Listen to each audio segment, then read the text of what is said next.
Hi hello അസ്സലാമു അലൈക്കും.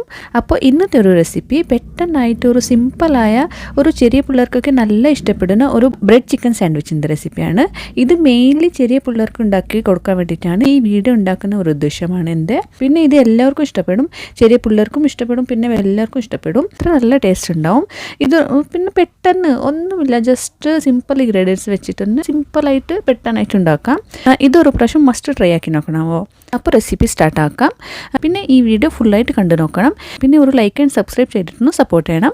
അപ്പോൾ ഫസ്റ്റ് ഒരു മിക്സർ ജാറിലേക്ക് ബോൺലെസ് ചിക്കൻ ഒരു 200 ഗ്രാം അത്ര, പിന്നെ നിങ്ങൾക്ക് എത്ര വേണം അത്ര ഒരു ക്വാണ്ടിറ്റിയിൽ ഇട്ട് കൊടുക്കാം.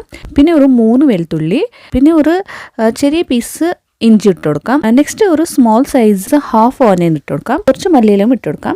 ഒരു 1/2 ടീസ്പൂൺ ഉപ്പ്, ഒരു 1/4 സ്പൂൺ മഞ്ഞൾപ്പൊടി, ഒരു 1/2 ടീസ്പൂൺ മുളക് പൊടി, പിന്നെ 1/2 teaspoon chicken masala powder, pinch garam masala powder ഒന്ന് ഇട്ട് കൊടുത്തിട്ട് ഇതൊന്ന് വെള്ളം ഇടാണ്ട് ക്രഷ് ചെയ്തെടുക്കാം.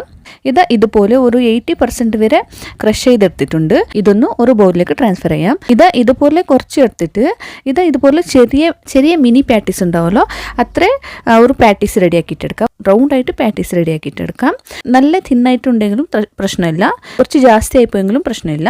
ഇത് നിങ്ങളെ ഇഷ്ടത്തിൻ്റെ അനുസരിച്ചിട്ട് പാറ്റീസ് ഉണ്ടാക്കിയിട്ടെടുക്കാം. നെക്സ്റ്റ് ഇതൊന്ന് കുറച്ച് ഓയിൽ സ്പ്രെഡാക്കി കൊടുത്തിട്ട് ഷാലോ ഫ്രൈ ആക്കിയിട്ടെടുക്കാം. 2 സൈഡും ഗോൾഡൻ ബ്രൗൺ കളർ വരുന്നവരെ ഫ്രൈ ആക്കിയിട്ടെടുക്കാം. നെക്സ്റ്റ് ഇതൊന്ന് റെഡി ആയിട്ടുണ്ട്. ഇതൊന്ന് സൈഡ് വെച്ചിട്ട് നെക്സ്റ്റ് പ്ലേറ്റിംഗ് റെഡി ആക്കിയിട്ടെടുക്കാം. അതിന് വേണ്ടിയിട്ട് ഫസ്റ്റ് ഒരു ബ്രെഡ് പീസ് ഉണ്ടാവുമല്ലോ അതെടുക്കാം. എന്നിട്ട് ഇതിലേക്ക് കുറച്ച് ബട്ടർ ഒന്ന് സ്പ്രെഡ് ചെയ്യാം. പിന്നെ നെക്സ്റ്റ് ഇതിലേക്ക് ഗ്രീൻ ചട്നി ഉണ്ടാവുമല്ലോ അത് സ്പ്രെഡ് ചെയ്തെടുക്കാം. ഇതൊന്നുമില്ല, ജസ്റ്റ് ഒരു പച്ചമുളക്, പിന്നെ കുറച്ച് മല്ലിയിലയും പുതിനയിലയും, പിന്നെ കുറച്ച് ഉപ്പ്, പിന്നെ കുറച്ച് ചാറ്റ് മസാലയും ഇട്ട് കൊടുത്തിട്ട് പേസ്റ്റാക്കി എടുത്ത ഒരു ഗ്രീൻ ചട്നിയാണിത്. ഇങ്ങനെ ആക്കിയിട്ടെടുക്കാം. പിന്നെ ഇതൊന്ന് ഇട്ട് കൊടുക്കാം.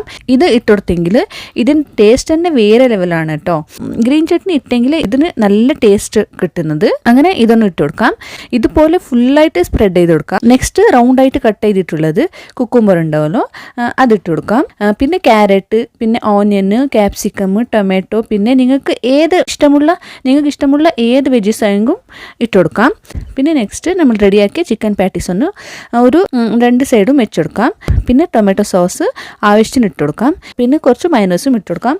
ഇത് നിങ്ങൾക്ക് വേണമെങ്കിൽ ഇട്ട് കൊടുക്കാം, ഇല്ലെങ്കിൽ സ്കിപ്പ് ചെയ്യാം കേട്ടോ. ഇത് ഞാൻ നോർമൽ വൈറ്റ് മയോണൈസും ഇട്ട് കൊടുത്തിട്ടുണ്ട്. പിന്നെ കുറച്ച് വെറൈറ്റി ആയ ഒരു ടേസ്റ്റിന് വേണ്ടിയിട്ട് ഇവിടെ എൻ്റെ അടുത്ത് തന്തൂരി മയോണൈസ് ഉണ്ടായിന് അതിട്ട് കൊടുത്തിട്ടുണ്ട്. നിങ്ങൾക്ക് വേണ്ടെങ്കിൽ സ്കിപ്പ് ചെയ്യാം, നിങ്ങളത് ഇല്ലെങ്കിൽ പ്രശ്നമില്ല, സ്കിപ്പ് ചെയ്യാം. പിന്നെ ഇത് തന്തൂരി മയോണൈസ് എനിക്ക് ഫേവറേറ്റ് ആയതുകൊണ്ട് ഞാൻ ഇട്ട് കൊടുത്തത്. പിന്നെ കുറച്ച് ഗ്രേറ്റ് ആക്കിയിട്ടുള്ള ചീസ് ഇട്ട് കൊടുക്കാം. ചീസ് എങ്ങനെയെങ്കിലും ഇട്ട് കൊടുക്കണം കേട്ടോ, ഇത് നല്ല ടേസ്റ്റ് ഉണ്ടാവും. എന്നിട്ട് ഇതിൻ്റെ മുകളിലേക്ക് എന്നൊന്ന് ബ്രെഡ് സ്ലൈസ് പീസ് ഉണ്ടാവുമല്ലോ അത് വെച്ച് കൊടുക്കാം. എന്നിട്ട് ഇതിൻ്റെ മുകളിലേക്ക് ഒരു 2 സൈഡും ബട്ടർ ഒന്ന് സ്പ്രെഡ് ചെയ്ത് കൊടുക്കാം. എന്നിട്ട് ഇതൊന്ന് സാൻഡ്വിച്ച് മേക്കറിൽ വെച്ചിട്ട് ഒരു 10 മിനിറ്റ്സ് വരെ ഹീറ്റാക്കി എടുക്കാം. നിങ്ങളടുത്ത് ഇത് അവൈലബിൾ ഇല്ലെങ്കിൽ, നിങ്ങളടുത്ത് ഇതില്ലെങ്കിൽ നോർമൽ തവ ഉണ്ടാവുമല്ലോ അതിൽ വെച്ചിട്ടും 2 സൈഡും ഹീറ്റാക്കിയിട്ടെടുക്കാം. കുറച്ച് ഒരു 5 മിനിറ്റ് 2 സൈഡും ഹീറ്റാക്കിയിട്ടെടുക്കാം. ഇത്രയേ ഉള്ളൂ. ഇത് നമ്മളെ സ്പെഷ്യൽ ബ്രെഡ് സാൻഡ്വിച്ച് റെഡിയായി. ഇത്രയേ ഉള്ളൂ, ക്വിക്ക് ആൻഡ് ഈസി ആയിട്ട് ഉണ്ടാക്കാം. പിള്ളേർക്കൊക്കെ നല്ല ഇഷ്ടപ്പെടും. ഒരു പ്രാവശ്യം മസ്റ്റ് ട്രൈ ആക്കി നോക്കണം കേട്ടോ. ട്രൈ ആക്കി നോക്കിയിട്ട് കമൻറ്റ് ചെയ്യാം. ഐ ഹോപ്പ് ഈ വീഡിയോ റെസിപ്പി ഇഷ്ടപ്പെട്ടിട്ടുണ്ടെങ്കിൽ പ്ലീസ് ഒരു ലൈക്ക്, പിന്നെ സബ്സ്ക്രൈബ് ചെയ്തിട്ടൊന്ന് സപ്പോർട്ട് ചെയ്യണം. അപ്പോൾ അടുത്ത റെസിപ്പിയുമായിട്ട് വരുന്നവരെ thank you for watching. Bye bye.